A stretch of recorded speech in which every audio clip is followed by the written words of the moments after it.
வணக்கம் நிகிதா. திருப்பத்தூர் மாவட்டம் திருப்பத்தூர் நகராட்சிக்குட்பட்ட சந்திரன் நகர் பகுதியில் ரயில்வே நிலையம் இருப்பு பாதை அருகே சுமார் 50க்கும் மேற்பட்ட பிளாஸ்டிக் பெட்டிகள் அடுக்கி வைக்கப்பட்டிருக்கிறது. இந்த பெட்டிகளில் ஒரு ரயில் நிலையத்திற்கும் மற்றொரு ரயில் நிலையத்திற்கும் இடைப்பட்ட அந்த தூரத்தில் பூமிக்கு அடியில் கண்ட்ரோல் சிக்னல்களை பரிமாறிக் கொள்வதற்கான செயல்பாடுகளுக்காக அங்கு வைக்கப்பட்டதாக தெரிகிறது. இந்த நிலையில் இன்று காலை ஒரு 6:30 மணி அளவில் அந்த வழியாக சென்ற மர்ம நபர்கள் அந்த பிளாஸ்டிக் பெட்டிகள் மீது தீ வைத்து கொளுத்தி விட்டு சென்றதாக தெரிகிறது.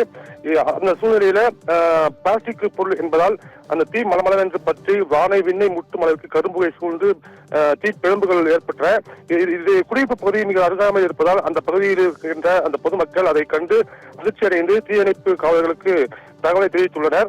சம்பவ இடத்திற்கு விரைந்து வந்த தீயணைப்பு காவலர்கள் சுமார் 2 மணி நேரமாக தண்ணீரை பீச்சி அடித்து அந்த கொழுந்துவிட்ட தீயை அணைக்க முற்பட்டனர். தீயை கட்டுக்குள் கொண்டு வந்தனர்.